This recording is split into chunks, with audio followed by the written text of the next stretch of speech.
Yulia O'Connell looks back at memories of when she was still living in Ukraine. When we got married with Ukrainian Catholic Church. Now, as tensions rise in her native country, she's thinking about what Ukrainians have been through for nearly a decade. I think it's like a hell. My best friend niece got 1 month in a dungeon because on social media she posted Ukrainian symbols. They came to her apartment, they took her boyfriend, they put her in the dungeon for a month. She says for some of her family still in the occupied territories, it is difficult to have access to things that are necessary. So many doctors left, so they don't get a health care. My uncle had to come to Kyiv to get diagnosed.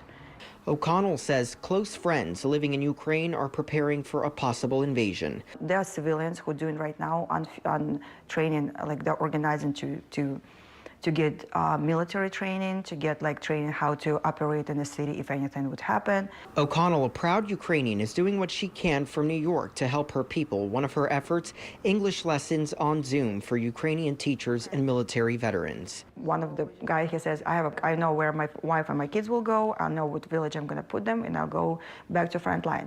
Back in 2014, O'Connell, her husband, who is American, and her children were living in Moscow when Russia invaded Ukraine. As tensions grew, that's when her family fled to the States. What was going on in the country at that point that made you feel like you and your family needed to come here? To come here. Propaganda was already so strong that America is the enemy, and Ukraine is like a bunch of Nazi and fascists, that kids began to bully my 10-year-old. It was scary, scary, scary times. As she watches reports of Russia moving 100,000 troops to the border and deploying warships to the area, O'Connell tells me she is hoping for no war. My small motherland is taken away from me completely. And for now, you don't know when that'll happen for you, when you'll be back? No. I hope it will happen during my life. I hope.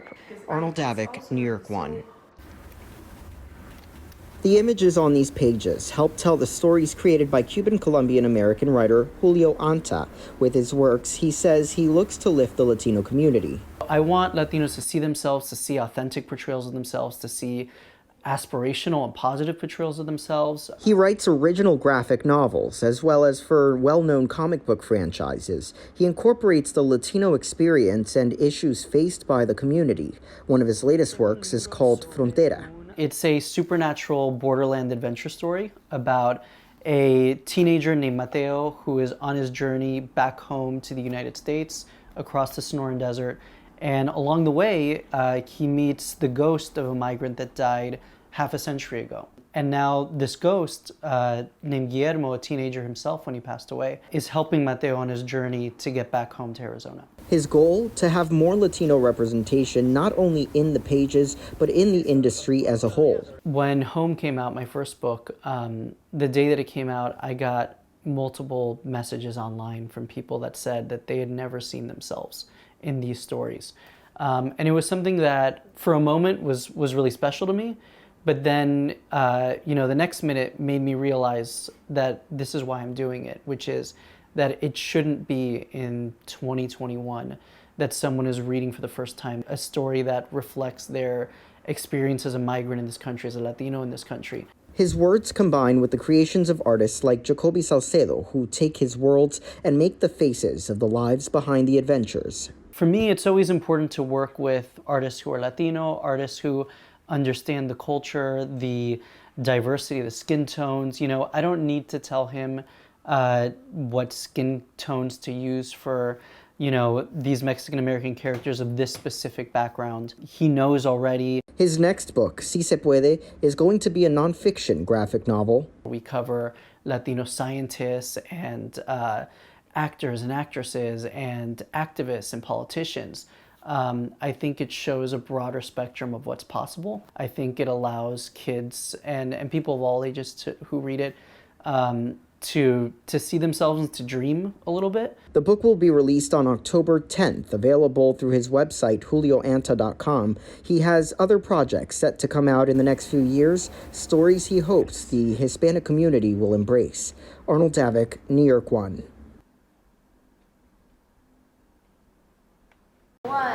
Drag race. The library is open for students at the new school enrolled in a course called RuPaul's Drag Race and Its Impact. The class got a special visit from a couple of the contestants from season 15.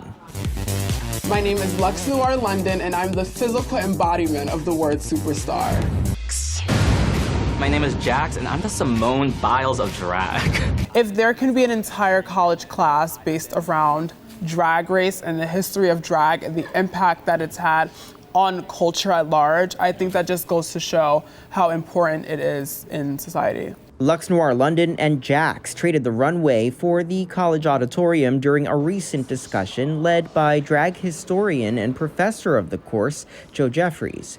When RuPaul's Drag Race came along, I recognized that this was going to change the way that drag was presented, the way that drag was consumed. The professor launched the course with the hope students would learn about the history of drag through the lens of the show. People should know that drag is a serious art form. It is practiced by artists who should be admired and respected for the skills and the talents that they bring to this performance form. He says it's an art form showcased successfully on RuPaul's Drag Race in all of its iterations around the world. It's had impacts on representation of gender, race, and ethnicity, with many of these students aware of those impacts before even stepping foot in the class. When I was younger, I was like, there weren't that many queer gay shows in society that I would just be able to pull up and watch, and I think RuPaul's Drag Race was the first, and that and Queer Eye were the only ones that I was really wow, people like me. We talk a lot about the history of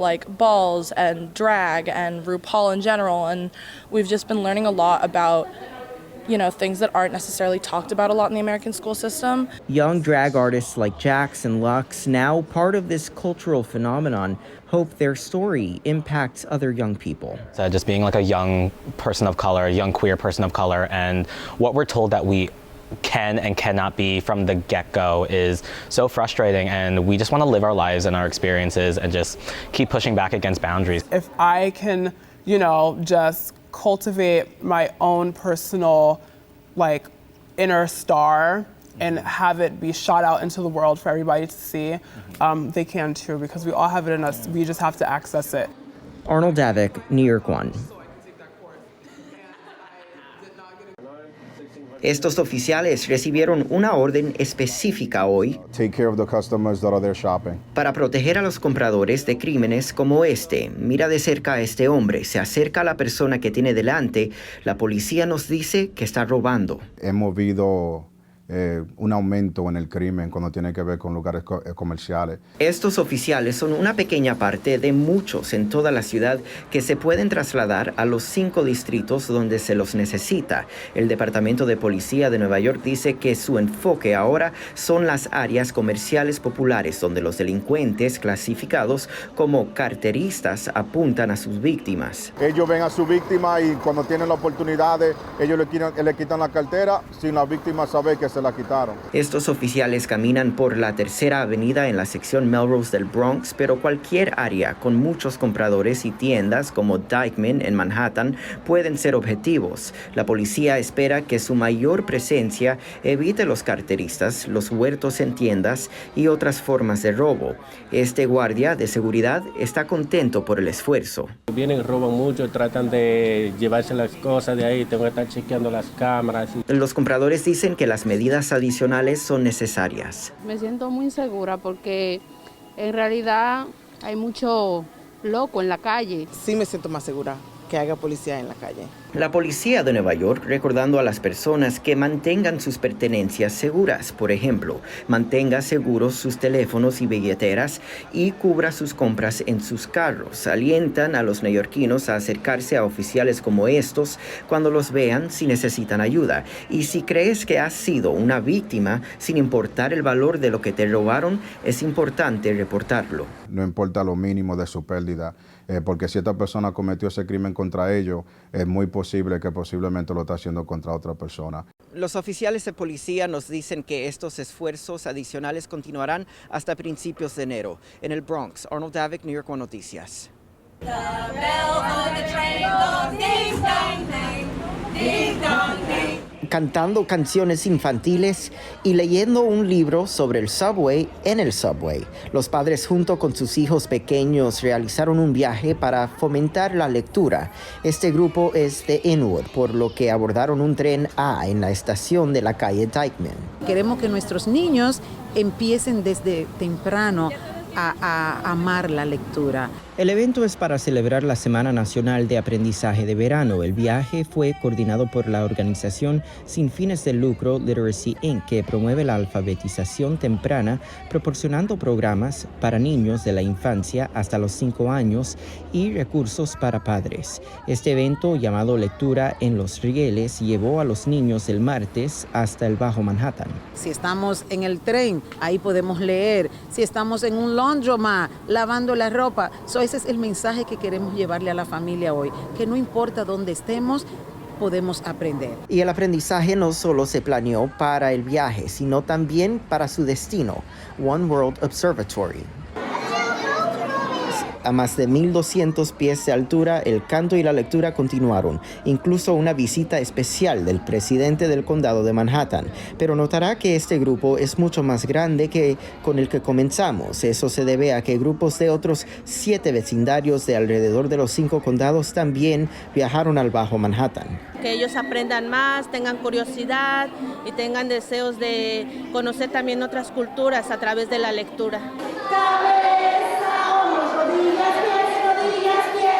El programa de hoy fue en inglés y español y notará que no solo bebés y niños pequeños estaban presentes con sus padres, también hubo algunos niños mayores que han participado con la organización desde pequeños, aprendiendo la importancia de la lectura a una edad temprana. Para que te pones más inteligente. Me gustó porque enseñaron un libro de las vías de tren. Este evento fue gratuito con la ayuda de patrocinadores, incluido One World Observatory. La organización Link tiene recursos y programas gratuitos para cualquier familia en la ciudad que busque obtener ayuda para mejorar la alfabetización de sus hijos. Desde Manhattan, Arnold Davick, New York One Noticias.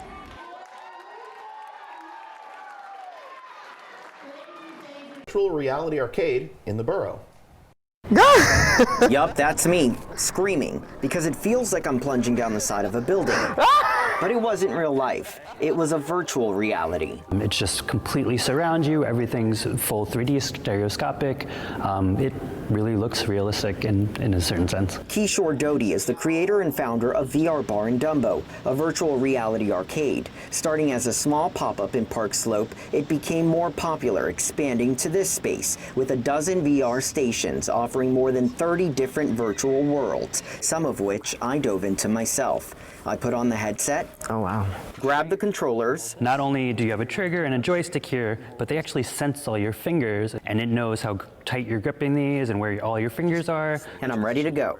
So to get started, pull and hold the trigger in your right hand and move your hand around to paint. At VR Bar, first you create 3D paintings to get a hang of the buttons and toggles, but then we moved on to something more intense. Oh my goodness. This is nerve-wracking. And does it feel real? If you ask some people with the plank experience who have crawled on our floors or been shaking and sweating, very, very real. Now for some of my personal favorites, there was a little more action, shooting arrows at enemies trying to invade my castle, and using lightsabers to slice boxes to the beat of a song. Wow, very good. Part of the reason I created it is to give everyone access to these amazing experiences, amazing technology. You can book sessions anywhere from 15 minutes to an hour if you'd like to escape to another reality. In Dumbo, Arnold Davick, News 12. All right, Arnold, thank you. 12's on business now, and 'tis the season for holiday shopping. Walking through Bay Ridge, you might come across a famous mouse now doing his part to stop the spread of coronavirus. Let me show you. That is Jerry the cartoon, and he, like many of us, just recently started wearing a mask. Less than a week ago, the massive mouse mural looked a little different. Jerry not wearing a mask and saying cheese. Photographer and owner of HM Photo Shoots, Hassan Makadam, hired an artist back in 2018 to paint this outside of his studio. So I'm from Bay Ridge, and in Bay Ridge you have a lot of kids walking by, so I'm like, what if we do something positive where people will look at it and just start posing? It can be found along 77th Street near 3rd Avenue. Last week, as the state moved forward with making it mandatory for people to wear masks, Hassan had an idea and called the original artist, Alex Smetsky, to make a change. This is a fun way to just portray it, where kids could have a fun time looking at it and the neighborhood could just get a nice chuckle out of it, and, you know, fun, friendly way to showcase a positive message. And the artist also creating other pieces inspired by what we're living through. He painted the surgical mask, so now Jerry the mouse can remind the neighborhood to be safe. This is an important time for all of us to just kind of like play ball and just like do as we were told, and just wear a mask, be safe, keep the people around us safe. The artists using their talents the best way they know how, hoping the vibrant and lighthearted cartoon will help in this fight. In Bay Ridge, Arnold Davik, News 12.